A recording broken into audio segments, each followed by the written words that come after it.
When I was hospitalized for low blood sugar, the doctors called my son Jake. He never came, but my daughter-in-law Sara posted a family photo with the caption, "House feels so much lighter without dead weight around." So I made one call and sold something they thought was theirs forever. Who's the dead weight now if you're watching this? Subscribe and let me know where you're watching from. Before we dive deeper into this story, let me know in the comments, what's the biggest wake-up call you've ever had about someone you trusted? Just tell me what country you're watching from. This old man's fight is just getting started. The fluorescent lights in Phoenix General Hospital buzzed like angry wasps as I stared at my phone from the narrow hospital bed. My blood sugar had crashed while I was volunteering at Home Depot, helping a young couple pick out supplies for their first nursery. One moment I was explaining the difference between drywall screws and wood screws. The next, I was waking up to paramedics checking my pulse. At 67, my body had apparently decided to remind me that skipping breakfast wasn't as harmless as it used to be.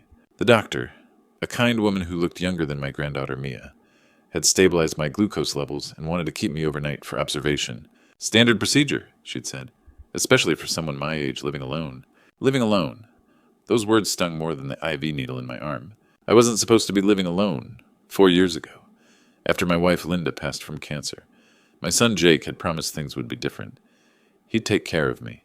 He'd said, we'd be a real family again.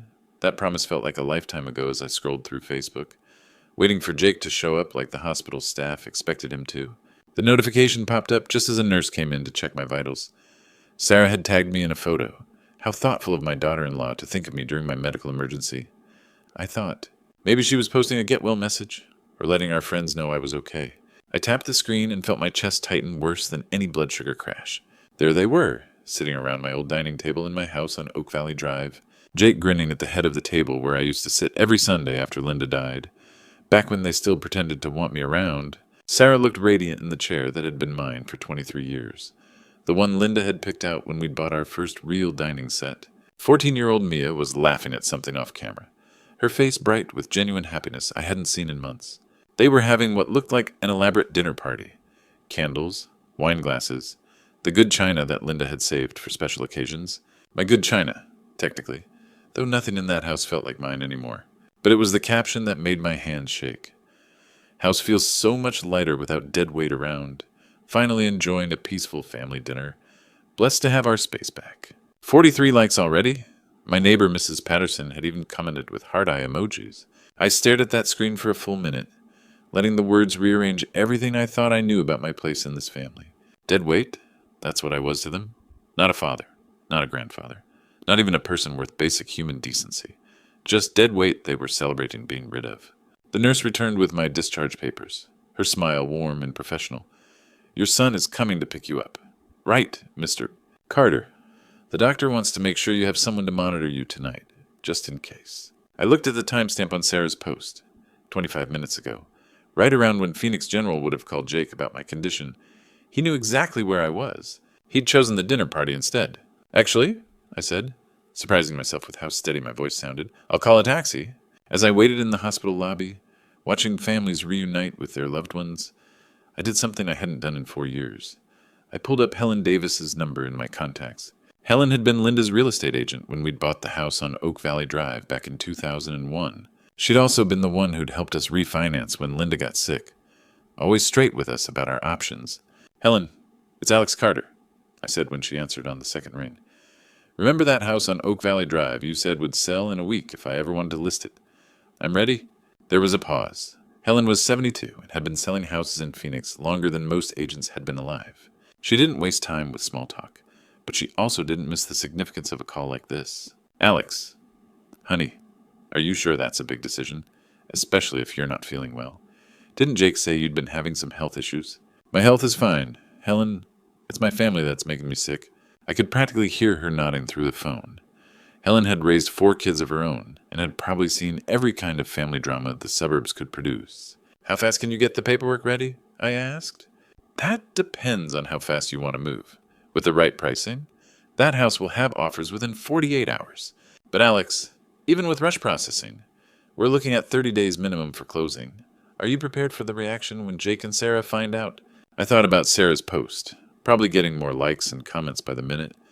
People congratulating them on their peaceful family dinner, while I sat alone in a hospital lobby. Helen, I've been prepared for this reaction for 4 years. I just didn't know it yet. You're probably wondering how I ended up in this mess. 4 years ago, I thought I was being the perfect father. Turns out I was being the perfect fool. It started the day we buried Linda. My wife of 38 years had fought pancreatic cancer for 18 months. I'd retired early from my engineering job to care for her, spending our savings on treatments that bought us time but not miracles. When she died that cold February morning, I felt like half of myself had been ripped away. Jake had been so attentive during those final weeks. He'd visit daily with Sara and Mia, bringing groceries and checking on us both. I thought grief was bringing our family closer together. Dad, you shouldn't be rattling around in this big house all by yourself, Jake said 3 days after the funeral. We were sitting in Linda's garden, surrounded by the roses she'd never see bloom again. It's not healthy, Sara nodded sympathetically. All those memories everywhere, it must be overwhelming. I appreciated their concern. The 4-bedroom house did feel cavernous without Linda's laughter filling the rooms. Every corner held 38 years of shared life. What if we moved in temporarily? Jake continued. Just until you decide what you want to do long term. Mia could keep her school district, and you wouldn't be alone. It seemed perfect. I'd find a smaller place nearby, let them maintain the house, and still have family close. Sara assured me it was temporary. Maybe a year at most, until we saved for our own place. I should have suspected something when Jake immediately started talking about property taxes and maintenance costs. How the house was such a financial burden on my fixed income. Never mind that Linda's life insurance and my pension meant money wasn't tight. Within 6 months, they'd moved in completely. I'd rented a small apartment across town, paying monthly rent while they lived mortgage-free in the house Linda and I had spent decades paying off. But here's what I didn't know then. They'd been planning this from the start. While I grieved, they systematically redirected my mail to help manage my affairs during this difficult time. Bank statements, investment notices, credit card offers. Everything started going to Oak Valley Drive, where they could screen what reached me. Just temporarily, became 2 years, then 3, then 4. Every time I mentioned them finding their own place, there was a new crisis. Jake's job was unstable. Sara was having health issues. Mia was struggling with school transitions. I started feeling like an intruder in my former home. Visits became awkward. My belongings disappeared into storage or donation piles. They redecorated, painting over wallpaper Linda and I had chosen together. But the worst part wasn't losing the house. It was becoming invisible in my own family's life. Invitations to family events came later and later, if at all. Phone calls went unreturned for days. When I did visit, conversations felt strained, like I was interrupting something important. I told myself it was natural. Families evolve. Adult children need space. I was probably being too needy, too demanding of their time and attention. Sara's social media painted a picture of perfect family happiness. Hundreds of photos of Jake and Mia, family vacations I'd never heard about, dinner parties I'd never been invited to. When friends asked where I was, Sara would respond that I was going through some things and needed space to figure myself out. Going through some things. Like I was having a breakdown instead of just being systematically erased from their lives. But lying in that hospital bed, staring at her latest post, everything clicked into place. I wasn't the grieving widower who needed space and support. I was the inconvenient obstacle they had to manage until they could get rid of me permanently. The temporary arrangement had never been temporary at all. Helen arrived the next morning with coffee and a sharp-eyed woman who looked like she could intimidate a courtroom. Alex, this is Karen Mills, Helen said. Real estate attorney.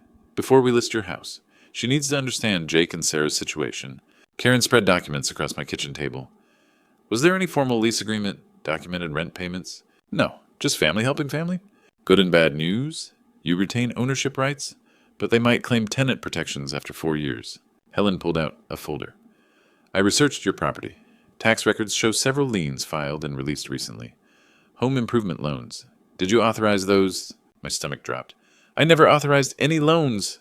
When did you last check your credit report? Karen asked. Maybe 3 years ago? Karen made quick phone calls while I sat there realizing how stupid I'd been. Within minutes, she handed me a printout that made my hands shake.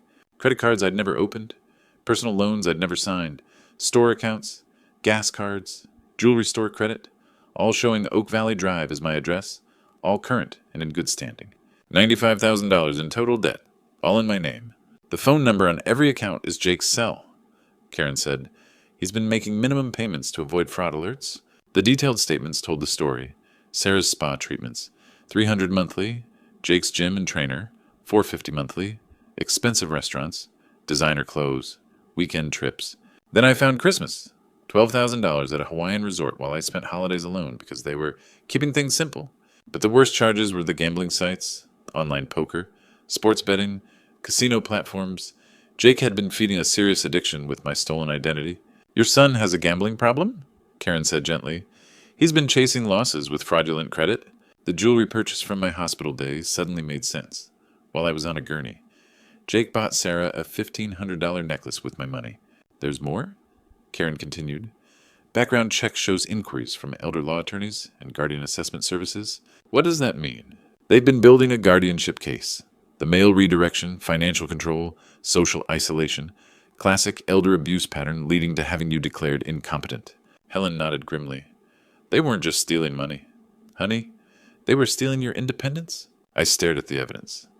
95,000 stolen, 4 years of fraud, gambling addiction funded by identity theft, all building toward having me declared unfit to manage my own life. The systematic nature of it was breathtaking. While I grieved Linda and tried to be a good father, they'd been executing a long-term plan to destroy me financially and legally. How fast can we stop this? I asked. Karen's smile was sharp as a blade. Criminal charges today, house listing tomorrow. They picked the wrong old man to mess with. By evening, Mia stood at my apartment door, tears streaming, holding a small suitcase. Grandpa Alex, please don't make us homeless, she sobbed. Mom says we'll have to live in our car. My heart shattered. Using my 14-year-old granddaughter as an emotional weapon was a new low. Sweetheart, come inside. I guided her to my couch, noting Jake and Sara had stayed in their car. Close enough to coach, but far enough for deniability. They sent you here alone. Mia nodded. Mom packed my bag and said maybe if I talked to you, you'd remember that family takes care of each other. The manipulation was blatant. Mia, did your parents explain why I'm selling the house? They said you changed your mind about letting us live there, that you don't want us to be happy. I sat beside her carefully. Do you remember when Grandma Linda died and your family moved in? Yeah, to take care of it while you figured things out. It was supposed to be temporary. But what if I told you they've been using my name to borrow money for expensive trips you never got to enjoy? Her face scrunched. Dad said we couldn't afford our own house. Then maybe they shouldn't have spent $12,000 on Hawaii last Christmas. Her eyes widened. We didn't go to Hawaii. My blood ran cold. What did you do for Christmas? I stayed with Ashley's family. Mom and Dad said they had to visit sick relatives, but couldn't take me because I might catch something.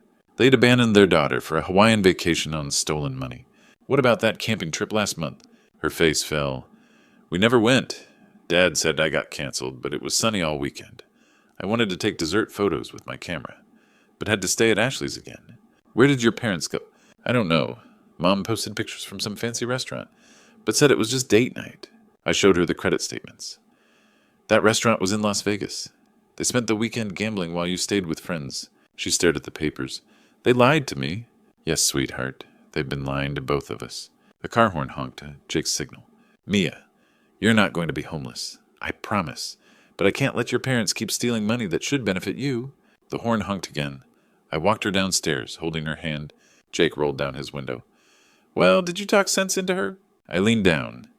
Jake, if you ever use your daughter as manipulation again, I'll add child endangerment to the criminal charges I filed this morning. His face went white. What charges? Identity theft, fraud, forgery. The $95,000 you've stolen using my name. Sara leaned over. That money went to family needs. Family needs like Hawaii, that Mia didn't go in Las Vegas, she didn't know about. I opened the back door. Mia, you're coming with me. Your parents 3 days later. Lisa Wells called from Miami. Sarah's estranged sister, someone I'd met maybe twice. Mr. Carter, please don't hang up. I saw the news about criminal charges. I need to tell you something important. Her voice had urgency that made me listen. I called Sara last week trying to understand what happened. I thought maybe there was some misunderstanding. I braced for another guilt trip. But she was angry, not thinking clearly. She admitted details about their plan that I don't think she meant to share.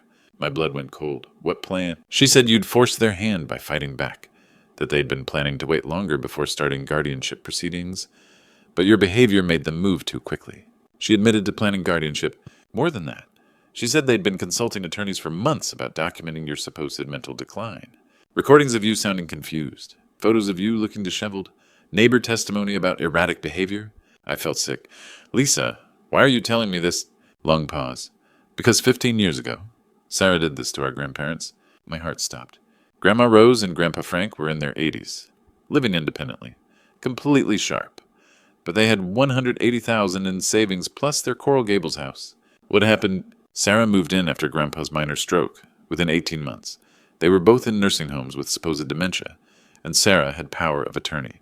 The money, gone. All of it. Sara claimed medical expenses, but numbers never added up. When they died 2 years later, nothing was left. Family was too grief-stricken to investigate. Lisa's voice broke. I should have warned you when Jake married her. I thought maybe I was wrong. Would you provide a sworn statement? Absolutely. And Mr. Carter. I kept some of their papers. Financial records that didn't make sense then. Bank transfers, forged signatures, inflated medical bills. They might help your case. After hanging up, I stared at my phone. Sara wasn't just a thief. She was a predator who systematically destroyed elderly family members who trusted her. I called Karen immediately. We need to expand the investigation. Sara's done this before.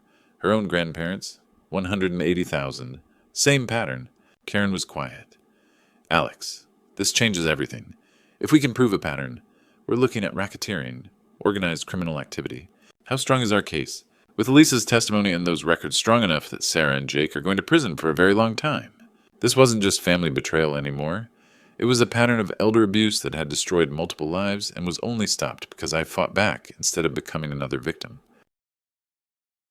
My older brother Ben showed up the next morning with a manila folder thick enough to choke a horse, and the grim expression of someone who'd spent 30 years as a Phoenix police detective. Alex, we need to talk, he said, settling his 70-year-old frame into my kitchen chair. I've been doing some digging since you called about the criminal charges. Ben had always been the careful one, the brother who checked facts twice and trusted nobody until they proved themselves. When Linda died, he'd been the only family member who'd questioned Jake and Sara's sudden helpfulness. What did you find? He spread photographs and documents across my table. Remember how Jake always said he worked in tech sales? Turns out he was fired 18 months ago for embezzling company credit card numbers. Sara's spa business never existed. She's been running fake invoices through your accounts. My stomach dropped. How fake? $300 a month for Serenity Wellness Spa, that's actually just a P.O. box. Her gym membership. Jake's trainer. Even Mia's supposed tennis lessons. All fake businesses they created to justify the credit card charges. Ben pulled out bank statements. But here's the smoking gun. They've been transferring money from your fraudulent accounts into a joint savings account. Guess what they've been saving for? I'm afraid to ask. House in Sedona. They put a down payment on a $400,000 property last month. They were planning to move there after they had you declared incompetent and sold your house. The systematic planning was breathtaking. They'd been building their escape route while destroying my life. There's more, Ben continued. I contacted my old partner at Phoenix PD. Jake's been arrested twice for domestic disturbance calls. Sara called police claiming he was violent, then dropped charges both times. Classic pattern for insurance fraud or manipulation. What about the guardianship case? Ben's jaw tightened. They filed preliminary paperwork 3 weeks ago. Medical affidavits claiming you've been showing signs of dementia. Financial irresponsibility. Inability to care for yourself. All lies. But they had documentation to support it? What kind of documentation? Photos of you looking confused at family gatherings? Recordings of phone conversations where you supposedly sounded disoriented? Testimony from neighbors about erratic behavior? I remembered Sara always insisting on taking photos at family events, even when I felt tired or unwell. Jake recording our phone calls, claiming it was for his work. The neighbors they'd befriended, probably feeding them stories about my declining mental state. Ben, they've been planning this for years. That's what makes this criminal conspiracy instead of just theft. Karen Mills called me this morning, with Lisa's testimony from Florida and the evidence we've gathered. The DA is filing racketeering charges. The phone rang. Helen Davis with news I'd been waiting for. Alex, we have 3 cash offers on your house. Highest bid is $520,000. $15,000 over asking.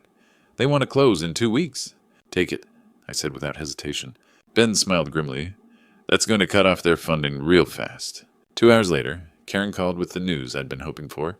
Alex, Phoenix PD just arrested Jake and Sara. Multiple felony charges including identity theft, elder abuse, fraud, and racketeering. They're being held without bail. What about Mia? She stays with you. Child Services investigated based on our evidence of abandonment and neglect. You're officially her temporary guardian. I looked out my apartment window at Mia sitting on the small balcony, editing photos on her laptop.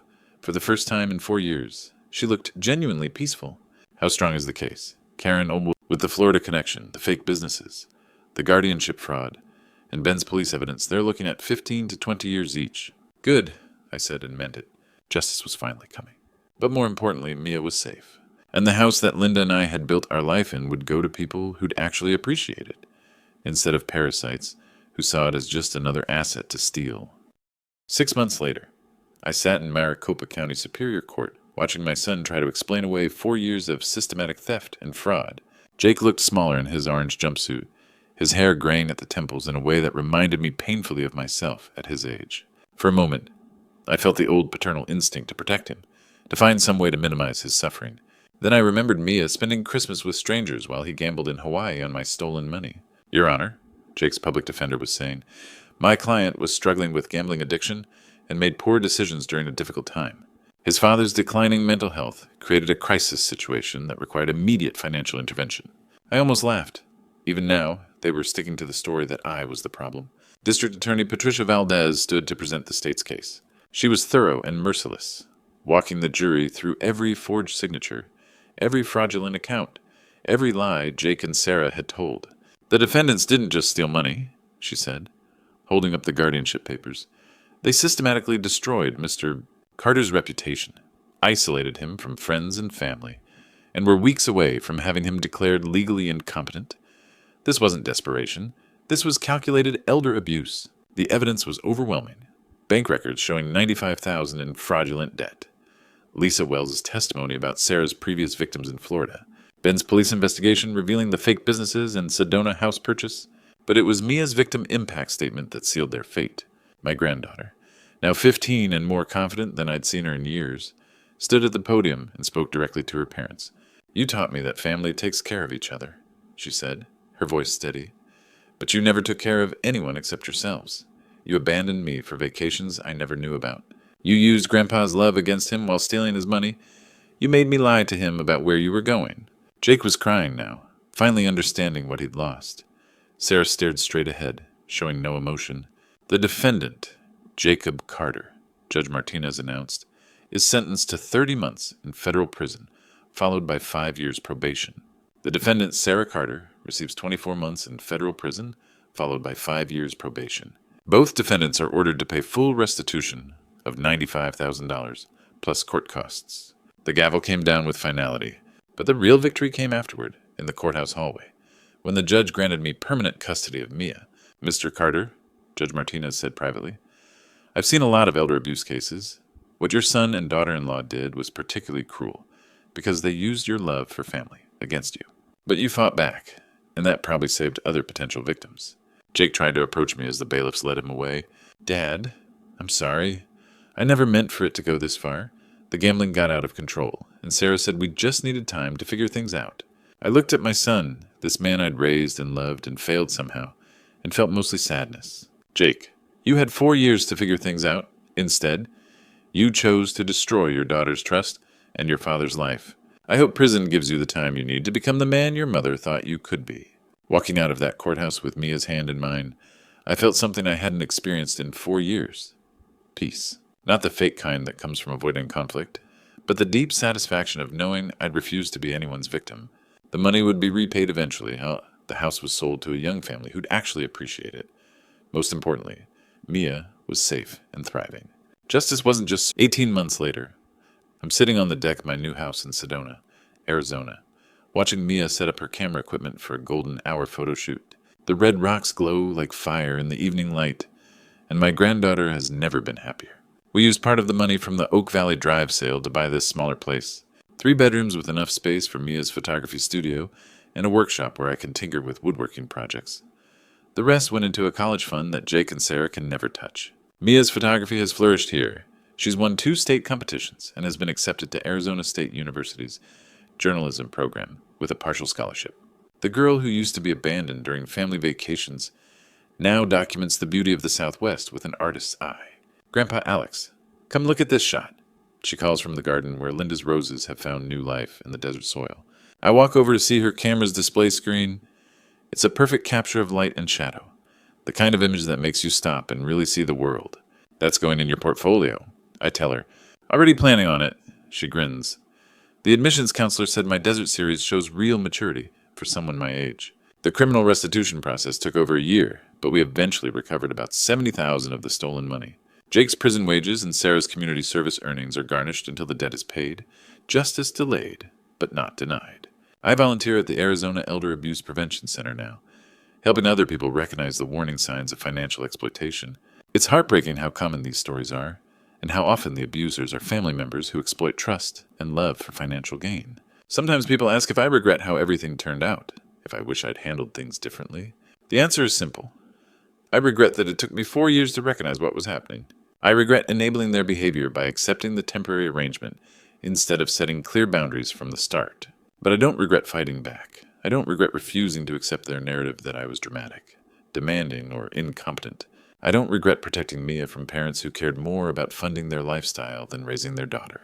Jake calls occasionally from prison, usually when he wants something: money for commissary, help with his appeals process, or intervention with Mia, who rarely accepts his calls. I keep these conversations short and civil, but I don't pretend we have the relationship we used to have. Some trust, once broken by systematic betrayal and theft, can't be fully repaired. That's not bitterness talking. That's wisdom. Last week, he called with what sounded like genuine remorse. Dad, I know I can't undo what I did, but I want you to know that losing you and Mia has been worse than losing my freedom. I threw away the two most important people in my life for money that's gone anyway. Jake, I hope you mean that, because when you get out, you'll need to prove it through actions, not words. I will, I promise. I've heard his promises before. Time will tell if prison has taught him the value of keeping them. What I have now is something I'd forgotten was possible. Peace without apology. Real peace. Not the fake kind that comes from avoiding conflict at any cost, but the deep satisfaction of knowing I refuse to be anyone's victim. As I finish writing this story, Mia calls me over to see her latest photograph. She's captured a sunset that turns the whole sky into a canvas of gold and purple, with the ancient red rocks standing like monuments to endurance. This one's called New Beginnings, she says. I'm entering it in the National Geographic Youth Photography Contest. Smart kid. She learned early that sometimes you have to fight for your... Today's grandpa stories need to include tales of resilience and renewal. We're not just victims of younger generations. We're warriors with experience and resources.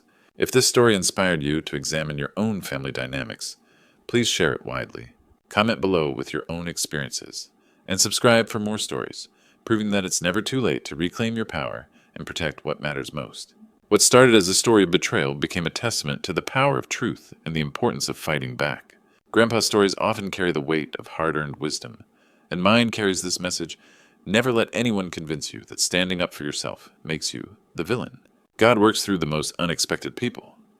Lisa Wells calling from Miami wasn't coincidence. It was divine intervention exposing Sarah's pattern of elder abuse. When I felt overwhelmed by the legal complexity, the Lord sent me Ben's police expertise and Karen's legal knowledge. Help often comes from surprising sources when we're brave enough to ask for it. The financial theft was devastating, but the emotional manipulation was worse.